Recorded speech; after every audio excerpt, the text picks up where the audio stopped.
Dr.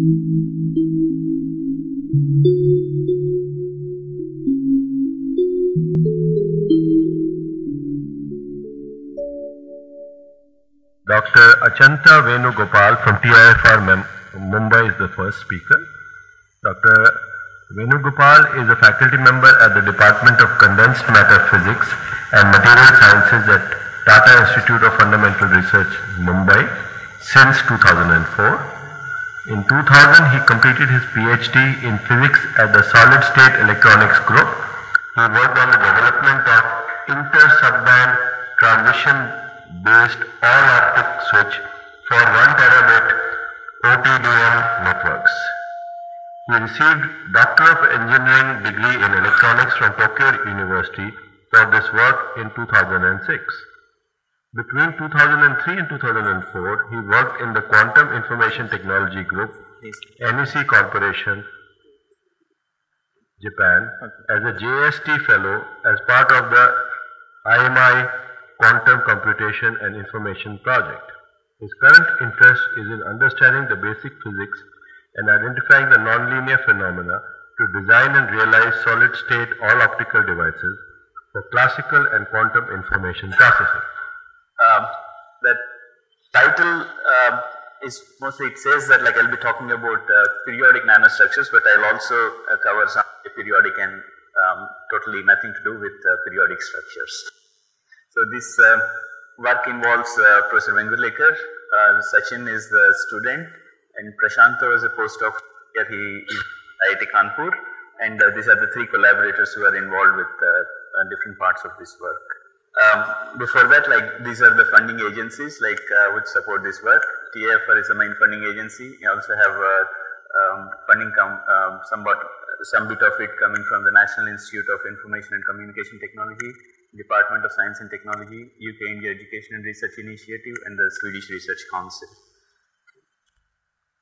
So to begin, Professor Hill has yesterday talked about the development of a laser over the last 50 years. So if we see a similar development for electronics, because this is quantum and nano computing point of view, like, so I thought like I'll start only with the computer. For example, this is the first computer, the ENIAC, which was built in 1946. It's almost a room of this size, and it has about 18,000 vacuum tubes and use 150 kilowatt of power. Then with the transistor invention in 1947, the first transistor based integrated computer like the TRADIC has been built. So it used 800 transistors and used only 100 watt of power. But over the last 50-60 years, like due to development in semiconductors, like we have the target is about to go for devices or computing devices which are smaller, efficient, and cheaper. So and more powerful, for example. Now with the last generation quad core, like we have about 800 million or 832 million transistors on a 1 inch by 1 inch chip. So that's the kind of development which we had over the last 60 years or so. The same thing goes with the lasers. Like we want like more power out of our lasers, wall plug-in type of power supplies, and more compact. So what the question is like, what's for the future? There are different alternatives. One which Professor Sood has mentioned yesterday in his talk is graphene-based electronic devices. That could be one challenge for the present day electronics, for the futuristic applications. So what I'm going to talk about is more towards optics-based, the photonics-based. So other problem with present day electronics as we go to smaller and smaller is we are bringing in the metal electrodes closer and closer. This causes like interference effects, and we need to look at like different ways to couple the signal or use different means of signal transmission between the devices. So one idea is to use optical computing because it has several advantages like parallelism, speed, larger storage density, and minimal crosstalk and interference between these beams. This is supposed to be an optical cavity, photonic cavity with a defect inside, and the light beam essentially interacts with the medium, and then like you can use it for optical device applications. Okay. So this is an artist's impression. This was taken from the cover of Photonic Crystals by John Napoulos. Okay, so the idea of this is like you have these couplers to couple light from fiber into your photonic integrated circuit. So these blue ones are dielectric periodic structures which are called the photonic crystals, and these ones are the metal dielectric or plasmonic structures. Okay. So and these light from one part of the circuit to the other is coupled through these one-dimensional paths which are called the one-dimensional waveguides, and you can also have like two-dimensional couplers to couple light from one device to the other. Okay. So what I'll be talking about today is the photonic crystals, the plasmonic structures, and the defects in these structures where like we can put single quantum dots inside them. Okay. So the photonics is already well known in communication, not yet in computing, but in communication it's very well established. Know that it's mainly because like you have larger available bandwidth for an optical fiber compared to the coaxial or twisted pair cables, and you need like fewer number of repeaters if you use a fiber based network. Okay. So we prefer like optical networks, but one of the main drawbacks is like the optical to electrical and electrical to optical conversion at the two ends of the fiber network. Okay. So for this like we need photonic devices to overcome or to remove these bottlenecks. So this is one example of such device, which is a photonic integrated circuit which is commercially available by a company called Infinera. It is a 10-channel, 10 gigabit per second to give a total of 100 gigabit per second electro-optic converter for fiber networks. It has 10 incoming channels where the signal comes in electrical form. It drives like 10 different lasers on the chip, and then like there are components to modulate your signals and then launch the light in 10 different channels in a WDM network. So the signal is coupled to the optical fiber. Okay. So the photonic integrated are possible, okay, but it doesn't mean that like it's end of the electronics, just because if you look at the number of devices per chip. So for the electronics we know that like the development follows the Moore's law. Okay, so we have about like 2 billion transistors on an Intel SRAM. This was in 2009. So the more recent one, of course, like it goes as per the Moore's law. But compared to that, like we have almost like about couple of hundred on a photonic integrated circuit as of now. So now even if you think that like the photonic components on a chip goes as per the Moore's law, okay, we'll have like at least like about 7 orders of magnitude difference in the number of components per chip in a photonic integrated device. Okay. The problem is the cost. Okay. So the cost of photonic circuits is much higher than electronics to really expect the photonic circuits to take over the electronics. There is a lot which is to be between the electronics and photonics to make like widely usable photonic integrated circuits in the future. Okay. So if you look at like purely from optics point of view, photonic integrated circuits point of view, in all optical devices point of view, like if you look at information processing, by which like we mean both classical and quantum communication and computing, you can consider like 3 different fields. One is the photonic crystals, which can be used as active devices. You have plasmonics, which is essentially study and application of plasmons, which is charge density wave at the metal dielectric interface. Okay. These can be used for enhancing the nonlinearities, okay, and used as waveguides, the coupling the signal from one part to the other, and quantum dots, which are essentially solid state equivalent of a 2-level system or an atom. Okay. So you can combine these 3 things and probably like have eventual future photonic integrated circuits.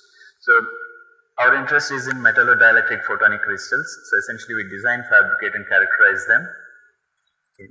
So in the talk, like I'll try to tell you that what is our interest, what is which has been done in the world, and where these are useful, then like what is our contribution to this. Okay. So the outline of my talk is like, first I'll talk about photonic crystals and I'll try to impress upon you that crystals or the photonic integrated circuits are limited in size, which is governed by the diffraction limit. Okay, size is essentially, if you want to miniaturize, you need to go beyond photonics. Okay, that's where the plasmonics is interesting. Okay, in addition, like plasmonics also offers the advantage of photonics in terms of speed, because the speed of plasmons is essentially almost comparable to that of photons. And then like I'll also present some results on decoherence in single quantum dots from the Q part of the CONSAS. Okay. So photonic crystals are essentially periodic dielectric structures. Our interest is in two fields. One is like to achieve high quality factor cavities with quantum dots as defects, and the second one is like, can we have low cost fabrication alternatives for making these periodic structures. Okay. So I'll briefly introduce you to photonic crystals. These are not new in nature. We know them almost in our everyday life. For example, this is the Brazilian beetle. So the scales essentially are pretty beautiful green. So if you look at under the microscope, you will see these holes. These are air holes drilled in a dielectric layer. So each of the wings has a microstructure like this. So these essentially the periodic structure, periodic air holes drilled in your dielectric layer provides this reflection of this green light, which gives the color to the Brazilian beetle. The same thing is with peacock feathers. So there are different shades of a color, and there are different colors. So these come because periodicity is changed. These are keratin. Is a chemical component, like so essentially the keratin nanowires are essentially placed in a periodic fashion, which leads to these different hues and colors. So it's not, these air holes is not the only component, but chemical is important. So no keratin, like, so then essentially it's an albino peacock. So essentially there is no keratin in this, so it looks like, all these colors are missing in this. It just looks like white feathers. Okay. So another example is the beautiful butterfly wings which we see in nature. So there is an interesting paper last year. So it shows like if you arrange these periodic air holes in a given dielectric, for example, you can arrange them in a simple cubic or a BCC or FCC lattice. Okay. So and then they calculated what is the reflected color as a function of angle. Okay. You see that like the reflected colors are different depending on how the air holes for a given period, like if you change the orientation, how this periodicity is changed, how the lattice is modified, you can change the colors which are reflected from this periodic structure. So the nature has all these things, but in artificial or the man-made stuff, like you can make these periodic structures, so the what are called the photonic band gap materials, by having alternating layers of dielectric materials. This is the simplest structure one can make. For example, you can have gallium arsenide and air, or gallium arsenide and aluminum gallium arsenide. So you have two materials with different refractive indices, and if you have a periodic structure, a hetero layer like this, you transmit light through this. What you see is like if you transmit a band of wavelengths, some wavelengths do not get transmitted through this, they just get scattered. Okay. So this is the photonic band gap. Okay. So you can have like 2D structures, in which case like you can have dielectric rods in air, like what Professor Sani has shown. So you can have these silicon nanowires or any nanowires standing in air, for example, or you can take a dielectric material and drill holes in them. Okay.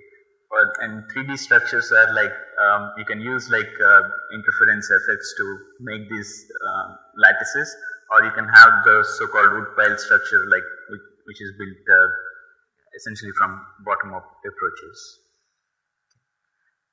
So all these, like essentially if you have a periodic structure, there is nothing interesting, you get a band gap. But what makes them interesting, what makes these photonic band gap materials interesting is when you make a defect in them. Okay, you can make a defect, but for example, if you have rods standing in air, you can have like modify the size, shape or position of one of the rods.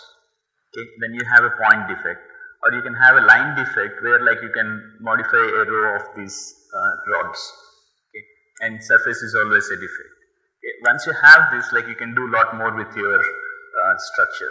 Okay, for example, if you have a point defect, so all these rods on each side essentially acts like mirror. Okay, so essentially light which is coupled into the system, so they get reflected through the because of these mirror-like structures, and the field gets confined at the point defect. So you have a cavity, and because like these dimensions are micron or submicron, you have the so-called microcavities using photonic crystal defects. For example, you can use line defects for waveguide applications. So this is one of our results. So this is the so-called air bridge structure or a membrane structure, where like we make the air hole pattern on a quantum dot structure, and then like remove the bottom aluminum gallium arsenide layer to make the membrane standing. So this thickness of the membrane is typically like 100 to 150 nanometer, and this is achieved so that like you have n equal to 1, the air above and below, so that you have maximum confinement. In addition, like we modulate the thickness of this air layer so that like you have the bottom reflected and the top emitted. I mean, essentially, if you have a quantum dot inside this, like it will be emitting in all directions. So the emitted light which is bounced back from the bottom reflector essentially is in phase with your top surface, so that like you have a cone of emission. So this we are looking towards single photon emitter applications. So okay, so yesterday Professor Hill has talked about Purcell enhancement. So this is how it looks like. So these are all these small spikes are because like there are lots of quantum dots, but when the quantum dot resonance matches with your cavity, like you have enhancement in your luminescence. So from the line width, like we estimate the Q to be about 5000. The calculated Qs are 2 orders of magnitude larger. So we're trying to optimize the fabrication process to improve the Q factor currently. So these are with quantum dots as defects inside them. So just to show you like photonic crystals are useful in many different fields, including fibers, photonic crystal fibers. So this is one example of a switch. Okay, so essentially this is a Mach-Zehnder switch. We have a control pulse, 2 control pulses and a signal pulse. So the signal pulse essentially is split at the position here, and then it travels 2 paths, and then like you measure the interference, okay, of these. So now if you use a control pulse to change the refractive index, for example, in this reference, like they have used quantum dots. Okay, by using the control pulse, you can control the absorption of the quantum dots. So that changes your saturable absorption. You control that. So you are changing the refractive index of one of the paths. So that changes the phase of one of the components with respect to the other. By controlling the control pulse intensity, you can vary either you can get a constructive or destructive interference. Okay. So you can have like 2 controls to get better control over it. So they have demonstrated a 40 gigahertz switching operation using this device. So you can get like very fast devices using photonic crystal based structures. But the problem is like it's limited by the diffraction limit. The sizes are still in the micron region. So you need to go to submicron regions where like essentially plasmonics is more interesting. So the other aspect which I mentioned is like we're interested in low cost alternatives, fabrication alternatives to these periodic structures. One idea which we pursued is the Z-scan based optical trap. So essentially what we do is like the typical Z-scan setup, like where we have an objective lens. Okay, so either we can move the lens or we can move the sample. So here we mounted the sample on a moving stage and then move the sample in and out of the focus. As we move in and out of the focus, what we are changing is essentially the gradient to the particle. So if you have a suspension of polystyrene beads or silica beads or anything, I mean any particles like which we want to trap. So eventually what happens is by moving in and out of it, like we are changing the gradient and then we can trap more and more particles. So eventually like you get a closed pack structure. And if you look at the transmitted light as a function of this, the movement, what you see is like initially there is a random distribution of particles. So the light is getting scattered. If you talk about micron size particles or even like submicron particles where the particle size is comparable to your wavelength. Okay, so the light gets scattered and very little transmission is there. But as you get close packed structure, what you see is like the first order diffraction essentially becomes stronger, and you see like large transmission. So by looking at the transmission, you know like whether you have a disordered system or an ordered system. Okay. So this is what it's shown like. So initially there is no, it's completely disordered system. You have a dip in your transmission. So the central position is essentially the focal point essentially. So but as you increase your intensity, at certain intensity you start seeing this enhancement in transmission. Okay, that's what you see like. So essentially when you have the close packed structure, you have very nice large transmission. Okay. The best way to look at it is look at the diffraction pattern. What you see is like initially it's completely random system. You see the Debye-Scherrer ring which evolves into the clean diffraction pattern, showing that you do have a periodic structure. I've done a lot of work essentially on this. So these are lots of references in the last 2 years. So the other one which we looked at is magnetic fluid film, because this is biologically also like interesting, because you can put them, it's inside your live tissues and other things. So we looked at like ester based Fe3O4 particles. Okay. So here the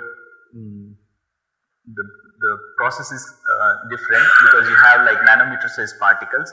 So initially like you have the light gets transmitted without any scattering. But as you increase the cluster size by controlling the external magnetic field and your trap light intensity, you're changing the cluster size, and essentially like you can see Anderson localization kind of effects in these systems. Okay. So this is to show that like the seeding, the trap light acts like a seed. So whatever clustering, it starts happening within your laser spot region, and then like the entire region gets clustered.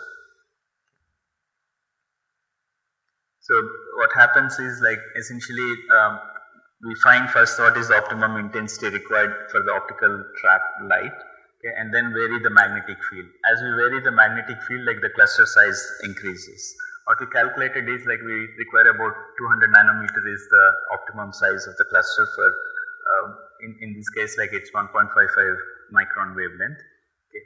So as you see like there is a stopgap formation, okay, which actually as the cluster size increases, like the stopgap region shifts to longer wavelengths. Okay. So the arrows indicate the center of the stopgap region. So unlike the photonic bandgap materials, like where the bandgap essentially depends on the lattice constant or the periodicity. So in the stopgap, like in random colloids, like the stopgap essentially depends on the size of the scattering particle. So if you change your cluster size, you can change your stopgap region. Use it for the switching application. For example, you can like get 40 dB of extinction ratio. So you have your on pulse, okay, and then like when you switch it on and off, or when your trap light is on and off, okay. So you use like different intensities of light. See that like for a given magnetic field value, like for example, we have chosen 300 nanometer as the optimum magnetic field which is applied. So for a given magnetic field, we vary the trap light intensity. So what we see is like when you switch it on, okay, so essentially because of the clustering which is happening in the trap region, like so the transmission drops. Okay, when you remove the trap light, so essentially your transmission comes back. Okay. So you see it, to further show that like the cluster size is important. So when you have like very large powers, essentially your cluster size essentially becomes slightly bigger, and then like it slowly comes back to your optimum cluster size. So essentially you see a sudden drop again, okay, but again it recovers when the size essentially disintegrates. Okay. So the more recent work is on thermophoresis. Essentially you can have like mix different particles. For example, you mix your silica beads which have a negative Soret coefficient with magnetic material like Fe3O4, which is a positive Soret coefficient. So essentially what happens is if you use light, okay, your trap light, laser light, you focus it, so you're locally heating your medium. So because of this local heating, the magnetic particles move away from the heating region, okay, which creates a gradient for the silica particles to move in, silica beads to move inside. Okay, you can use this to essentially get close packed structures once again. So we have seen like 5 to 7 layers of these stack of silica beads. Okay. So you see like a nice diffraction pattern when you have the periodic structures formed. So I'll move to the next topic, like which is plasmonics. As I tried to mention a couple of times, the problem with photonics is like the sizes are micron size. Okay, so comparable to wavelength of light. So you want to go to submicron regions. Like one interesting field is plasmonics. Okay, this is interesting for nanophotonics point of view. Okay, so if you look at like interaction of light with metallic nanostructures, where the metallic nanostructures can be in the form of thin metal films on dielectrics, or array of holes, slits, grooves in metal films, or you take like metal tips, nanoparticles, strips, or wires and antennas. So all these things are governed by the plasmonics. Okay. So these studies, the plasmonic studies, are useful. They have been demonstrated to be useful for microscopy, where you are talking about like sub-wavelength imaging, okay, sub-wavelength lithography, or spectroscopy. Okay, SARS is one of the examples of spectroscopy, okay, where these are all on sub-wavelength or nanometer scales. Okay. So essentially, nanophotonics is surface plasmon assisted photonics. Okay. So what are surface plasmons? If we solve the Maxwell's equations, the wave equation, like you can actually get the solutions that like for the TM polarized light, where your electric field is along the surface, parallel to the surface, you can excite the surface modes. Okay. Now if you have a metal and a dielectric interface, you have lots of these free electrons. So the free electrons, they essentially oscillate in tandem. So you have a charge density wave traveling as a surface mode at the interface of your metal and dielectric. Okay. So that's what is the surface plasmon polaritron wave. Okay. So the problem in exciting the surface plasmons using light is the momentum mismatch. You need like energy conservation and momentum conservation. So energy conservation happens when your light wavelength matches with your plasmon wavelength. Okay.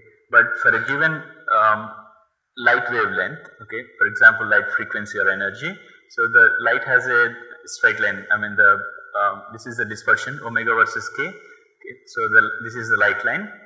Okay, but the surface plasmon dispersion shows that like there is for a given omega, like you have momentum mismatch.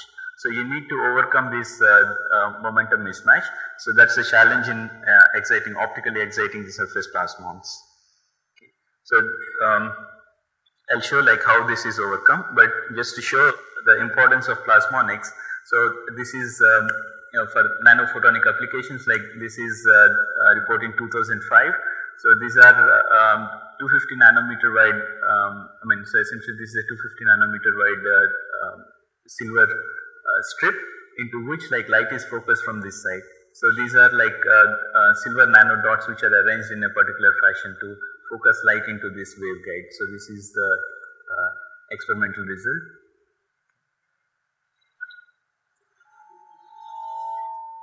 So the other application is plasmonic waveguide. Essentially you can have this periodic, for example like gold or silver nano dots on a semiconductor surface. So you can launch light and then like this acts like a waveguide for light. Okay. The advantage is again like it's sub-micron, sub-wavelength. Okay. You're talking about coupling 1.55 micron light with say like 50 nanometer or 75 nanometer size of dots.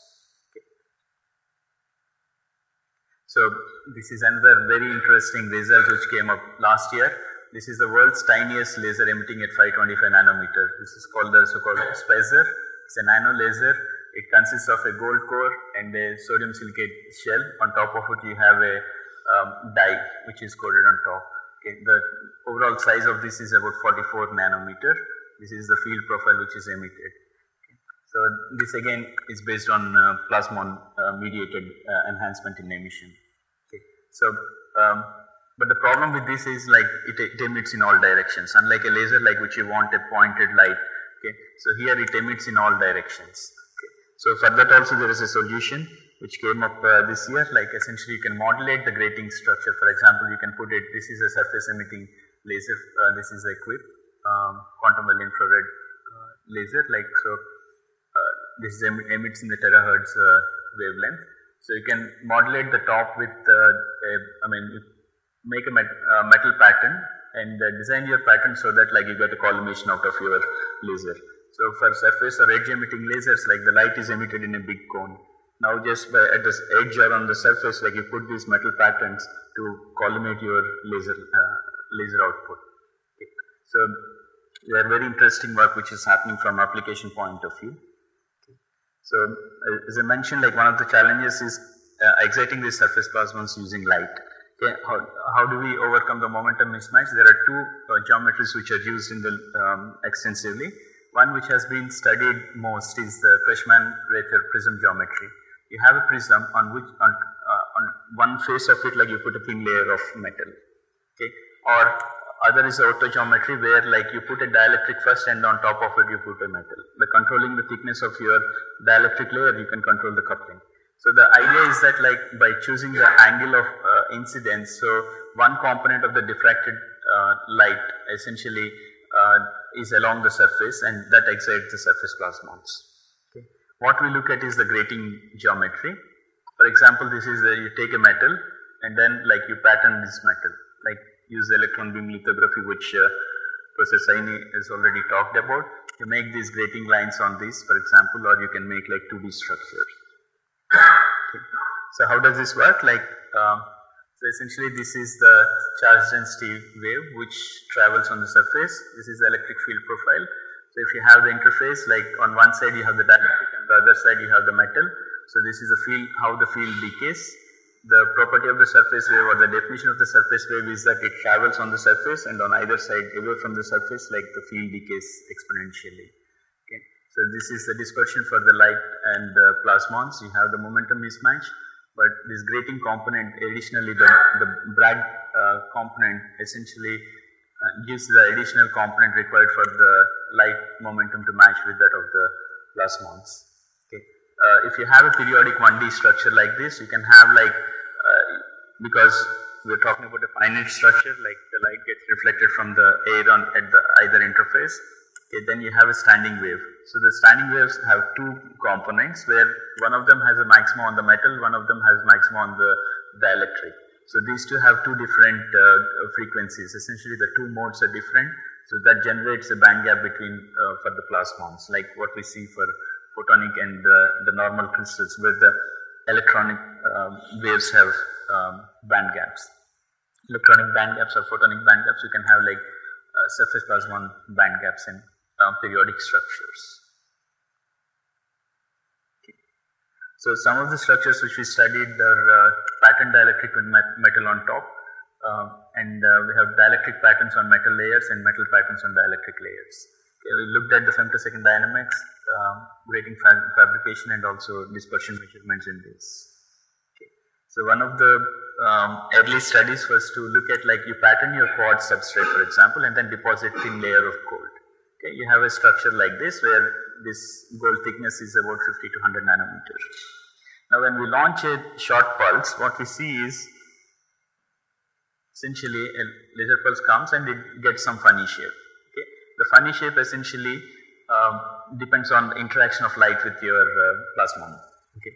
So or plasmon mediated interaction. So we look at, we do the time resolved transmission measurements to resolve this pulse shape. And then what we see is like when the pulse is non-resonant with your plasmon. For example, like you look at the dispersion, you choose a wavelength which is where we are not exciting any plasmons. For example, you take 780 nanometer in this case. Okay, you see that like this is through the glass region, the dotted one which is very faint, and the one in the solid line is essentially through the sample. So there is not much change in the shape between the two. This is a semi-log plot. But what's interesting is like when you choose a resonant wavelength. For example, we choose like 750 nanometer. which is at the long wavelength band edge of the plasmon. So you see that like there is a slight, there is a change in the shape, okay, but the pulse width is within the within your reference pulse, okay, so showing that the lifetime of the plasmon is much faster. Okay. But on the other hand, if you look at the B point, which is the short wavelength band edge, like you see a very slow decay in your pulse shape. So by fitting an exponential, you can get the lifetime. Okay. So what we see is like the long wavelength band edge has about 20 femtosecond, which is generally accepted plasmon lifetime. But if you look at the short wavelength band edge, like the lifetime is about 250 femtosecond, which is much longer, order of magnitude longer than the widely accepted plasmon lifetime. So this essentially is also made sure from the dispersion measurements. So this is a contour plot. Essentially each line, we measured the spectrum, maybe I'll explain it a little later. So what this shows is the width of this is a grayscale plot where this shows the line width of your plasmon. So the wider the width, the faster the lifetime. Okay. So you can, actually from the line width, like if you measure the lifetimes, expected lifetimes match with what we measured here from the lifetime measurements. Okay. So almost all the studies so far are on patterned dielectric with metal overlayer or patterned metal. So we wanted to look at like metal is continuous, on top of it we put dielectric layer. So what happens in this case? The advantage here is like in this kind of structure is like, for example, you can apply an external electric or magnetic field or temperature, vary the temperature, and you can vary the refractive index of the top dielectric layer and can control the plasmon dispersions. Okay. So towards that, like we looked at these structures. So there are also in literature different studies, like essentially you have a metal layer and then you have a dielectric layer on top of which you put these metal nanoparticles, for example. By controlling this dielectric layer thickness, you can control the interaction between the metal layer and the metal particles. So that changes, that causes shift in your plasmon dip or plasmon resonance. Okay. So similar studies were also used to couple localized and propagating plasmons. So you have a AG film and then top metal gratings. Okay, I'll show you some results similar to this. Okay. So what we have seen is essentially if you have a quartz dielectric and on top of which you deposit metal and you put like semiconductor nano dots. Okay, for example, these are zinc sulfide coated zinc oxide nanoparticles. So you see like enhancement in luminescence by almost like 2.5 times. Okay, so this we believe it's a plasmon mediated enhancement in the luminescence. Okay. So we also look at different structures. For example, like you have the substrate and on top of which you have a thin metal, you have an unpatterned dielectric and a patterned dielectric on top. Okay. Now if you look at this structure, like this is a asymmetric structure in the sense that like the refractive index of this top dielectric is slightly different from that of the substrate. Okay. So you have like when you have very thin metal layer, like you can have plasmons on the top interface as well as at the bottom interface, depending of course on the momentum conservation. Okay. So what we see in this structure is like you have a band gap as expected, okay, but the line width is much shorter, showing that the lifetimes could be much longer. Okay. But if you have a symmetric structure, okay, where we put a dielectric underneath, put a metal on top of it and then put another dielectric on top and then pattern from the top. Okay, this is a symmetric structure where the plasmon resonance at the top and the bottom interface are identical. Okay, so the plasmons which are excited at the top essentially couple to the plasmons at the bottom interface and then radiate out. Okay, so you have very fast lifetimes expected in this case, in which case like your line width is expected to be very broad. That's what you see here, like the line widths compared to this are very broad for a symmetric structure. Okay, if you want to look at like waveguide applications, like these kind of things are interesting to look at. So we also look at like top metal. Okay, so just to show that like what we are exciting is the metal air at the metal air interface. If you have on top of it, if you put a dielectric overlayer, so there is no plasmon excitation. So essentially what we are exciting is the metal air interface. So we also did a lot of work on two-dimensional patterns. These are like air holes in dielectric, or we can have like pillars on dielectric, essentially air around. So you can have like similarly like metal overcoating or metal unpatterned metal underneath. What is interesting in this is like these colors are pretty bad, but okay. Any case, okay. So there are three different things which I would like to point out. Okay, first one is like the period is 790 nanometer. The top period is 790 nanometer. You see a like very flat dispersion mode, which we believe now relates to the localized plasmon excitation, and you have these dispersive modes, which are essentially the propagating modes. So the top period essentially governs these propagating plasmon modes. Okay, but the localized plasmon mode, which is essentially the metal particulates which are on top of the surface, so they are not governed by the top pattern. Okay. So when we make the period of the top grating, so essentially we are making this localized plasmon mode and the surface plasmon mode to be resonant. Okay. So when we have the resonant condition, like each of the propagating plasmon modes interact coupled to the localized plasmon mode, and you see splittings in your energy levels, and the dispersion becomes pretty complicated. Okay, so we're looking at like the coupled localized and surface plasmon structures and how we can use them for different applications. So even if it is slightly off resonant, like you see the anti-crossing kind of behavior in these structures, like which we're trying to probe like for different applications right now. Did lots of theoretical calculations to identify like what are these modes and correspond to. Okay. This is SEM image of the top layer showing the particulates to show that like we actually have localized plasmon excitation in these structures.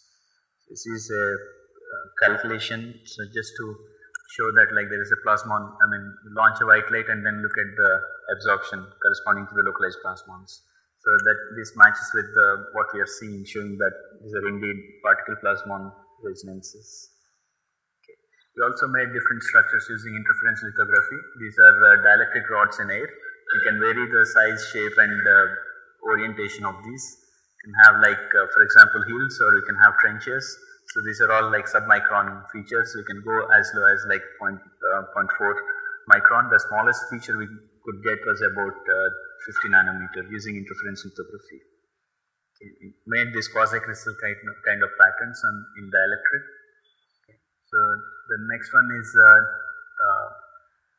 I mentioned that like, the problem with photonics is one is size, the second one is essentially cost, the third one is the nonlinearities are not high enough to use them for efficient devices. So we can use plasmonics to enhance the nonlinearities or the optical effects. For example, in this case, like what we studied is the magneto-optical Kerr effect. So the idea is like you have a substrate on which like you have a magnetic material. In this case, it's a bismuth, tritium, iron, garnet, on top of which like we have the metal gratings. Okay. So we match the grating structure to have the plasmon resonance match with the absorption in your magnetic layer. Okay. So when you have this, when you have the both plasmon excitation as well as the absorption in your magnetic layer, you can enhance the magneto-optical effect. In this case, like we look at the Kerr effect, we are seeing like 3 orders of magnitude improvement, enhancement in magneto-optical Kerr effect using this. You can have like different geometries. The magnetic field can be parallel to your gratings or in plane perpendicular to your gratings. Similarly, like you can have the incoming light either perpendicular or parallel to your orientation, essentially with respect to the gratings. Okay. So this is the structure which has been fabricated. Okay. So we see like wherever the plasmon dip is, like so the red line is your transmission, the dips correspond to the plasmon excitation. So where there is a plasmon excitation, you see a large enhancement in your magneto-optical Kerr effect. So we've seen this, done the angle dependence and under different orientations. Okay, this has been communicated, and so the magnetic field dependence, and as I said, like you can choose the orientation of your magnetic field and you can choose the polarization of your light. Okay, to get both surface plasmon and the MOKE in one case, or only the Kerr effect, or nothing at all, or only surface plasmon exclusion. So you see that the enhancement is seen only when you have the both present. So I'll just briefly show you the decoherence in single quantum dots. This is for the Q part of the conference. Okay. So we all know that decoherence is one of the most important problems in quantum communication or quantum information. Okay. So I'll briefly outline like what are the origin of decoherence in quantum dots. I'll present the theoretical model very briefly and show the experiment and the results. Okay. So quantum dots, I just want to tell you that like once again they are solid state equivalent of two level systems. There is a lot from the material science point of view over the last 20 years or so. Okay. So from fabrication point of view, material science point of view, like how you can fabricate them, how we can control the growth parameters like the size, shape and all that.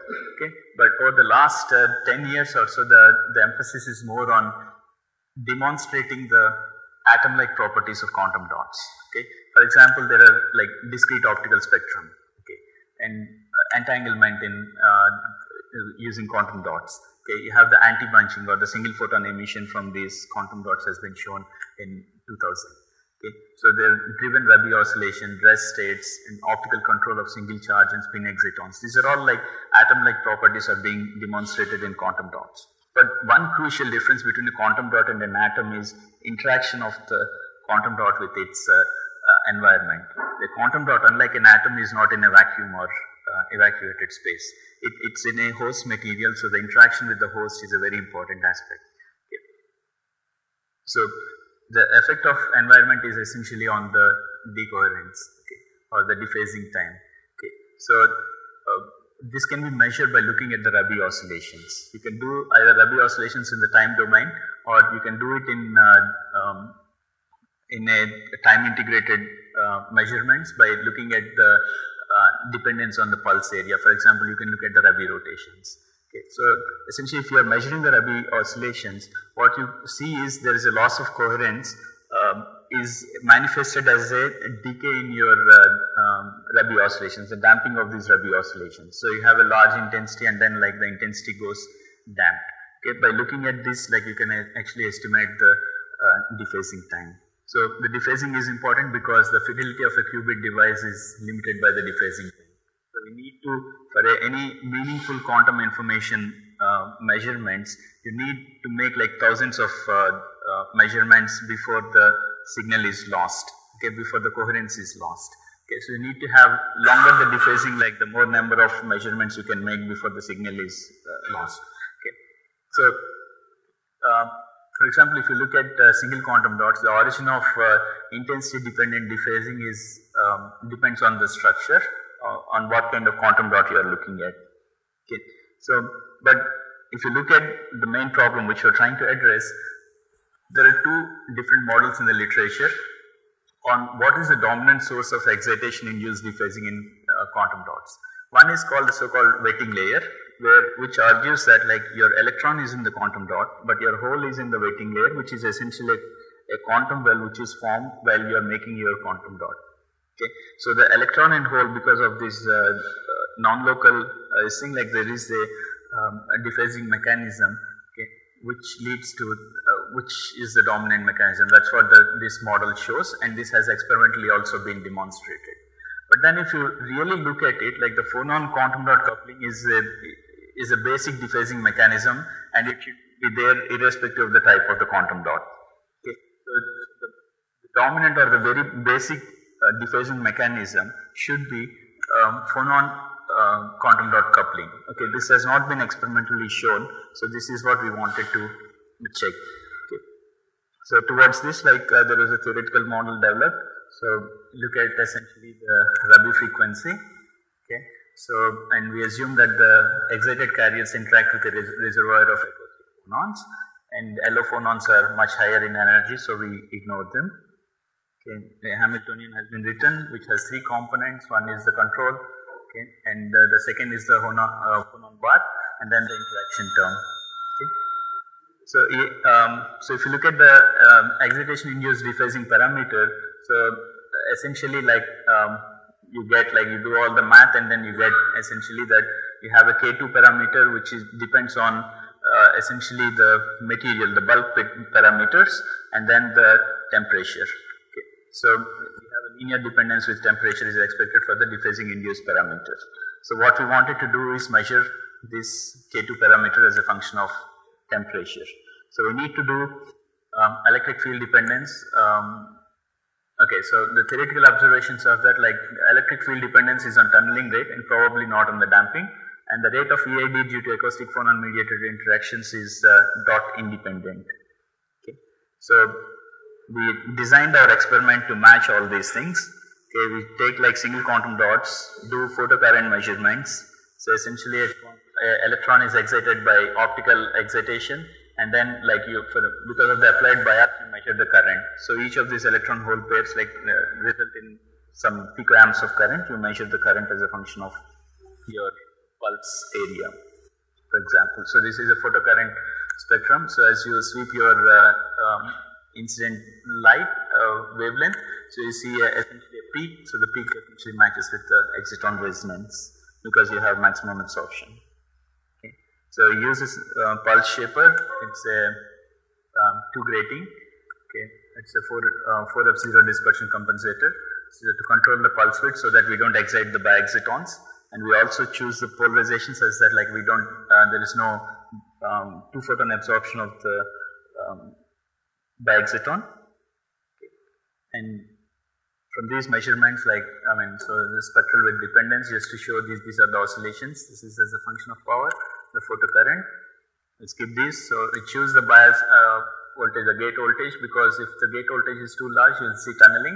So you optimize your gate voltage for the measurement so that tunneling is minimum. Okay, so this is the main result. As a function of temperature, you measure the Rabi oscillations, and the red lines are the fits from which like we estimate the K2 parameter. So this is the K2 as a function of temperature. As expected, it's linear. So the variation in the literature values gives the variation in the fit parameters. So from this, what we estimate is A is, so essentially K2 is linear in temperature as expected for the acoustic phonon mediated damping, and the A parameter is about 11 femtosecond per Kelvin. Okay. So as expected from the theory again, like we did the measurements on 7 different dots, so there is not much difference in the Rabi rotations, showing that indeed like this is dot independent. Okay. So for future point of view, like how do we suppress EID, the dephasing? So one thing is like you can use low temperatures and slower control pulses. You can minimize exciton population by using off resonant control schemes, and you can use materials with faster speed of light like NV centers in diamond to have longer dephasing times. Just to summarize my talk, like our research interests include single and coupled quantum dot spectroscopy. I have shown one example on acoustic phonon mediated exciton dephasing. Okay. Then exciton dynamics is what we look at. And in plasmonics, like we have dielectric patterns on metal to control emission. We control the SPP dispersion by controlling the material parameters. And we're looking at right now magneto-optical effects. So how to enhance the magneto-optical effects. We recently demonstrated enhancement of 3 orders of Kerr effect. We are looking at Faraday enhancement, Faraday rotation enhancement currently. We are also looking at semiconductor materials to enhance the luminescence. Okay. So you look at like photonic crystals, like we are looking at high quality factor cavity design and realization with quantum dots as defects. So we are looking at towards low cost fabrication alternatives for photonic crystals. These are the facilities which we have at TIFR, like the standard ultrafast spectroscopy lab. We have tunable lasers, cryostats, time resolved measurement setups. We have a class 1000 clean room with electron beam photo and interference lithography, AFM profilometer, and deposition systems including CVD, ALD, and all this. Okay. So thank you.